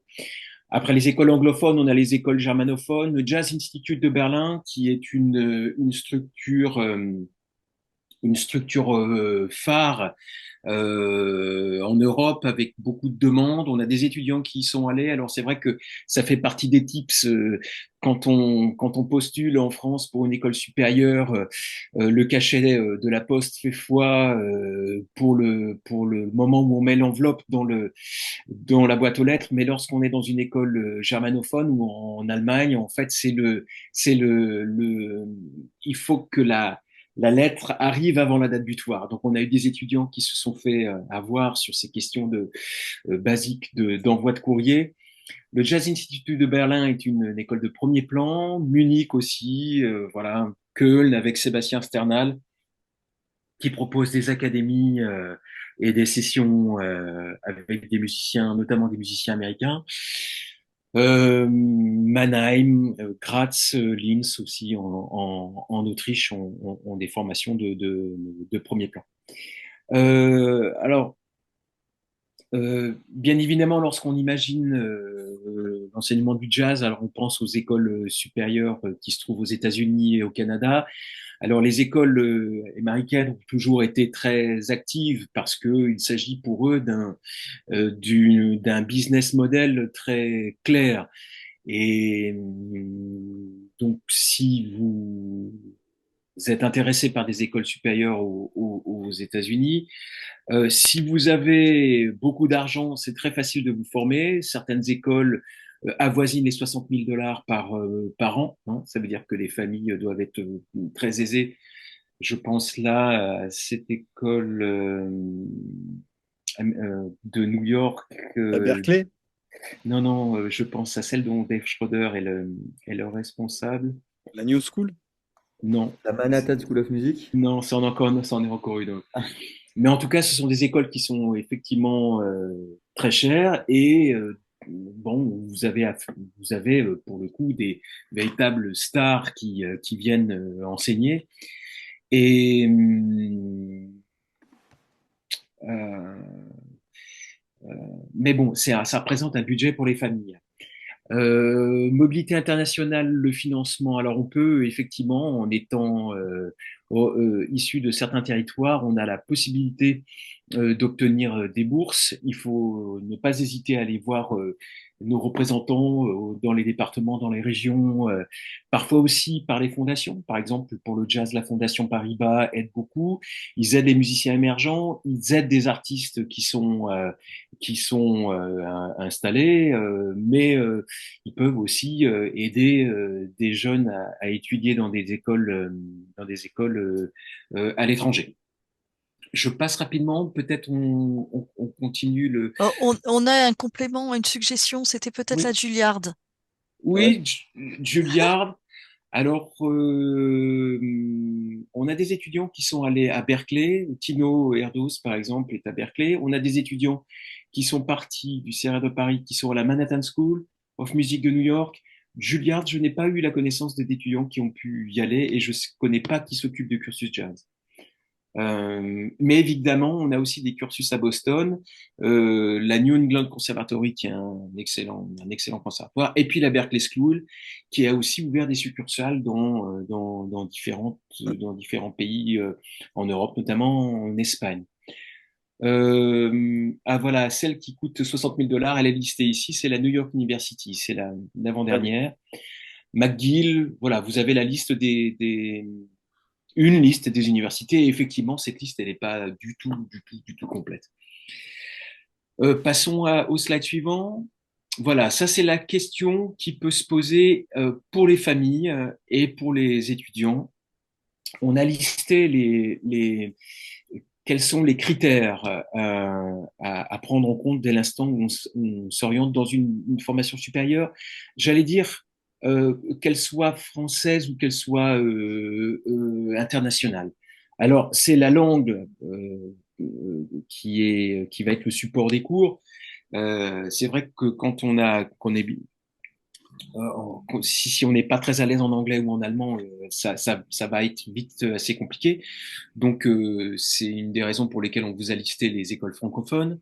Mais la langue est un élément déterminant. Et effectivement, si votre enfant ou si vous-même, vous avez envie d'aller dans une école supérieure et que vous êtes parfaitement germanophone ou anglophone, ça vous ouvre des possibilités qui sont bien plus accrues, bien plus importantes et bien plus accrues que celles qui ne sont que francophones. Alors, il faut regarder la question des formalités, des visas, des titres de séjour, préparer son projet. C'est un peu comme disait Julien, c'est pas seulement un projet artistique, mais ça peut être aussi un projet de vie, en tout cas un projet d'études. Il faut vérifier le coût du logement, des transports. Évidemment, si vous allez aux États-Unis ou si vous allez suivre des cours à Shanghai ou au Canada à McGill, vous allez avoir des frais qu'il vous appartient de calculer en amont de vous présenter à cette école. Quel est le système de santé? Alors c'est vrai qu'en France, on oublie que on a un système de santé qui est extrêmement protégeant et notamment pour des étudiants. Il faut bien vérifier que vous avez la possibilité d'être couvert, de couvrir vos enfants ou voilà, de pas ou alors de pouvoir subvenir aux éventuels frais de santé que vous auriez à assumer si votre enfant ou si vous alliez suivre une formation à l'étranger. Alors le coût de la formation, ben évidemment, là aussi c'est une spécificité française, c'est-à-dire qu'on a des coûts de formation qui sont indécemment, j'allais dire bas, c'est très bas, mais dans beaucoup d'écoles européennes, on est aux alentours de 3 000 à 4 000 euros par an. Ça peut avoisiner les 10 000 euros quand on va dans une école anglaise.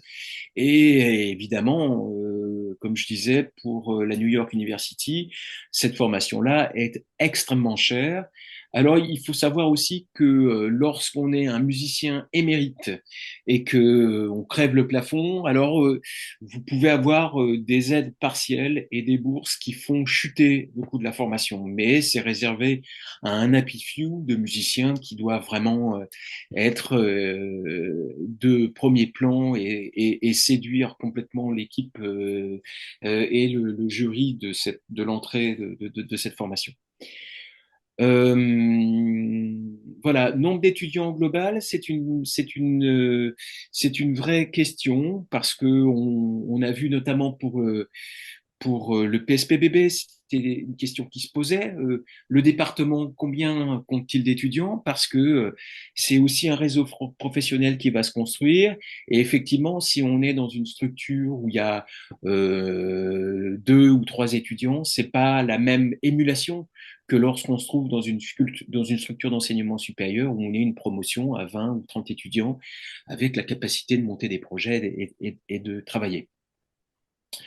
Le volume horaire, ratio cursus, université, temps de pratique individuelle, alors ça, c'est des choses dont ce critère est essentiel, et notamment pour les écoles françaises, notamment parce qu'on a eu, quand je m'occupais du département jazz au PSPBB, on avait beaucoup d'étudiants qui étaient surpris du manque de temps pour travailler l'instrument, alors qu'ils étaient dans une filière de professionnalisation musicale et instrumentale, et ils étaient étonnés que dans un pôle supérieur, ils aient beaucoup moins de temps de travail instrumental individuel par rapport au CNSM, notamment où le nombre de cours était plus faible et donc le temps d'évoluer à la pratique instrumentale individuelle était plus important.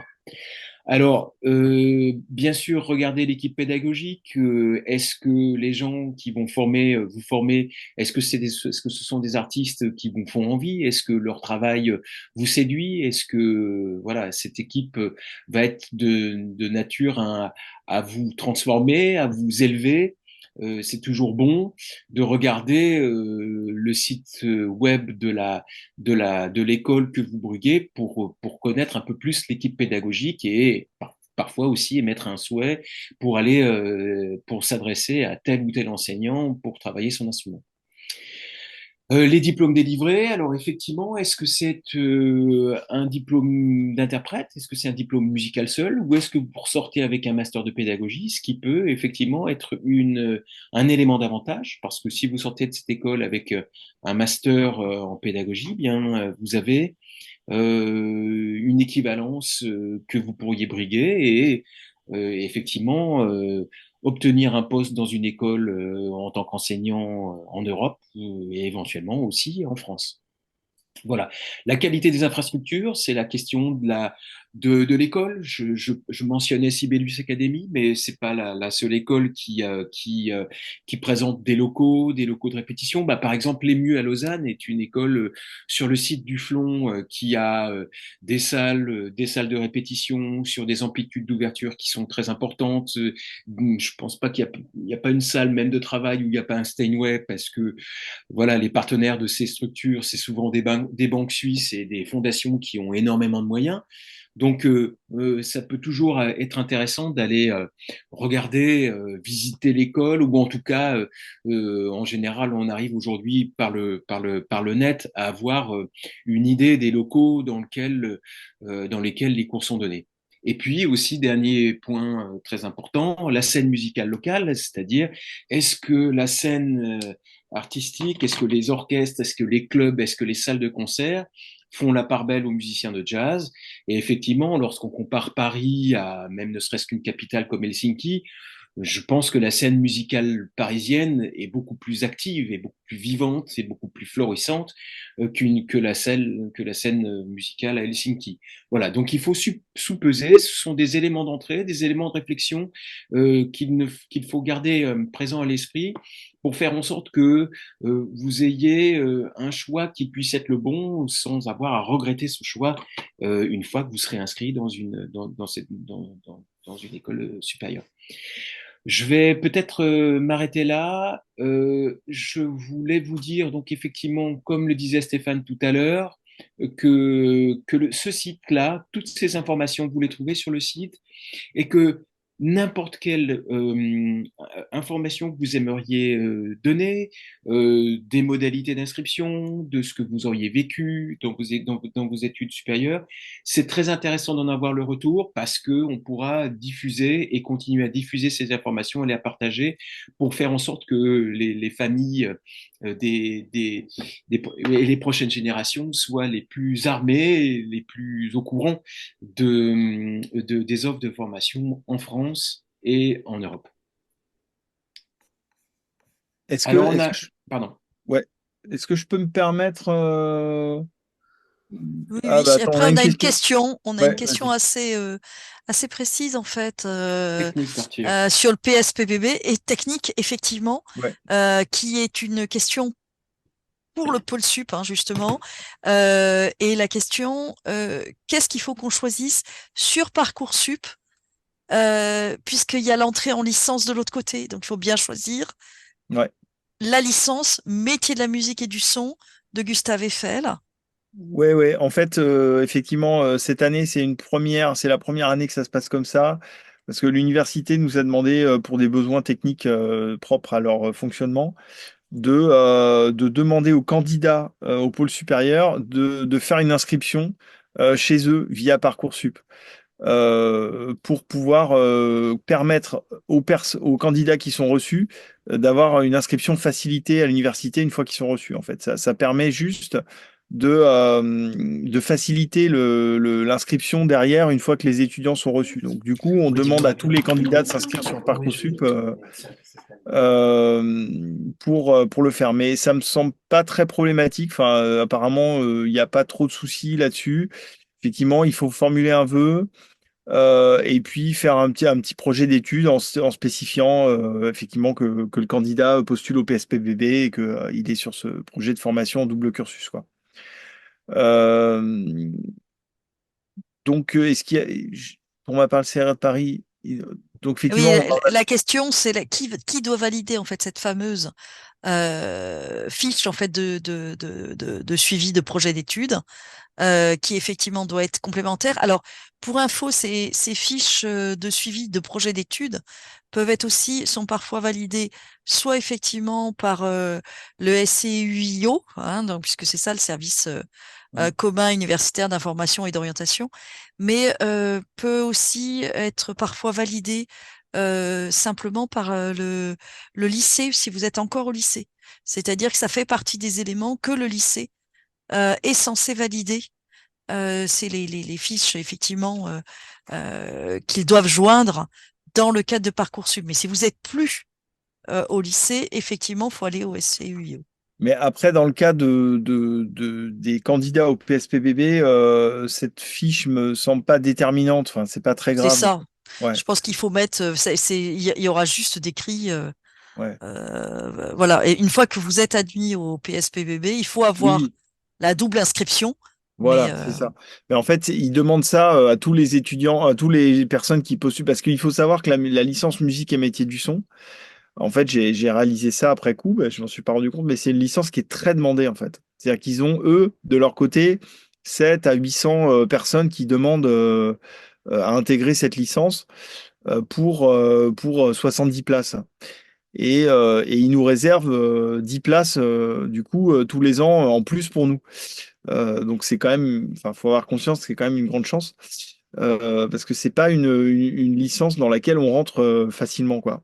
Quand on essaye de s'y inscrire directement en cursus complet chez eux, quoi.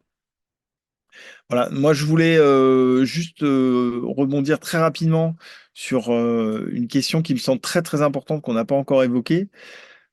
C'est la question du lien de ces formations avec le monde professionnel et le lien avec et l'action de l'insertion professionnelle. Donc ça, c'est très très important juste d'évoquer peut-être 2 minutes là-dessus. Euh, En fait, historiquement, les CNSM, dans le parcours, on va dire, classique à contemporain, on a un modèle de fonctionnement qui est effectif depuis des décennies, voire même des siècles. C'est-à-dire que vous rentrez au conservatoire, vous passez les concours dans les orchestres, vous êtes pris dans les orchestres ou vous enseignez dans un conservatoire et vous vous insérez, on va dire, c'est un modèle d'insertion professionnelle, on va dire entre guillemets, mécanique, qui est lié finalement à l'institution qui se poursuit dans le monde professionnel à travers les orchestres institutionnels, etc. Dans nos musiques, ça n'existe pas, ça. C'est quelque chose qui n'existe pas. Le monde du jazz et des musiques actuelles ne fonctionne pas comme ça. Il y a un orchestre national de jazz, mais qui n'est pas sur un modèle de recrutement sur concours. Ça fonctionne pas du tout de cette manière-là. Et, euh, et en dehors de ça, en France, il n'y a pas d'orchestre institutionnel de jazz. Et donc, euh, c'est ce qui fait alors à la fois une force et une faiblesse, c'est-à-dire que évidemment, du coup, l'insertion professionnelle est une question extrêmement complexe parce qu'il faut inventer son modèle quasiment, voilà, l'accès à l'intermittence, son activité de musicien. Est-ce que je suis entrepreneur? Est-ce que je suis intermittent? Est-ce que je suis enseignant? Est-ce que? Mais c'est ce qui fait aussi notre force dans le sens où on, on intègre à nos formations d'enseignement supérieur cette notion d'environnement professionnel, c'est-à-dire que au pôle supérieur, on a tout un volet sur le parcours, sur la question de voilà comment ça fonctionne ce monde professionnel, comment fonctionne le métier, comment on se structure, comment on comprend les mécanismes d'aide, de subvention, comment est-ce qu'on rédige des documents officiels, des CV, des fiches techniques, voilà, tout ça fait vraiment partie du modèle. Et du coup, on a presque un coup d'avance par rapport aux formations dans le monde classique à contemporain qui sont très en retard sur ces questions-là. Et qui vont de plus en plus avoir besoin de ça également parce que ce modèle un peu séculaire du monde classique a tendance aussi, lui aussi, un peu à s'effriter. Donc c'est quelque chose qui est très très important pour nous et sur lequel on insiste beaucoup auprès des étudiants et on travaille vraiment à cet accompagnement à l'insertion professionnelle dans un monde qui est très euh, voilà, diffus, très nébuleux, qui est pas inventer son métier de musicien, c'est quelque chose qui peut être assez mystérieux quand on est jeune et qu'on veut faire ce métier-là. Donc voilà, ça, on accompagne beaucoup ces choses-là. Voilà. Merci, peut-être on va clore, sauf si Ouais. Stéphane a un petit mot à dire. J'avais un tout petit chose à dire parce que Vas-y. Julien a dit c'est très juste et j'allais dire qu'on a quand même aussi un coup de retard par rapport à l'international parce que quand on voit ce que Mm.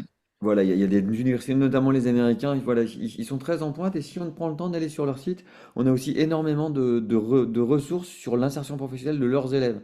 Donc ça peut être très utile aussi si on va dans un endroit d'aller voir effectivement quel travail il y a derrière. Donc voilà, c'était juste le petit complément que je voulais dire.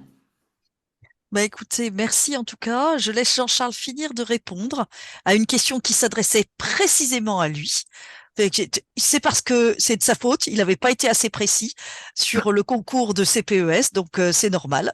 Alors, c'est indiqué sur le concours que vous avez la possibilité, enfin, vous prenez vos partitions et vous distribuez les partitions aux membres du jury et à la section ethnique. Donc, il n'y a C'est pas vous une qui version de, décidez. il n'y a pas une version de référence qui est la tonalité à laquelle vous devez jouer le morceau. Vous prenez la tonalité qui vous arrange. Alors, ça permet aux chanteurs, chanteuses de pouvoir prendre un morceau et de l'adapter à votre registre vocal. Ou alors, simplement, si vous êtes pianiste, ben, peut-être de prendre une version de référence, mais on a bien pris la peine de ne pas indiquer la version de référence. Vous prenez le morceau, vous prenez la tonalité qui vous arrange pour le morceau et vous apportez toutes les partitions pour les membres du jury et pour la section écoute. Voilà. Et en tout cas, je voulais vous remercier tous parce que là, je pense que c'était très précieux, y compris l'exposé, enfin pas y compris, je dirais que les éléments donnés pour choisir l'école à l'étranger, on peut les prendre et les appliquer également sur le territoire national. Je pense que beaucoup de critères, on peut enlever les aspects santé, on peut enlever les aspects coûts éventuellement de la formation. Mais pour ce qui est des critères campus, équipe pédagogique, nombre d'élèves en fait dans la promo, dans la cohorte, en jazz, je pense que ce sont des critères qu'on peut transposer, y compris dans les choix, dans les différentes pour choisir dans l'offre nationale. Donc, merci à tous les trois.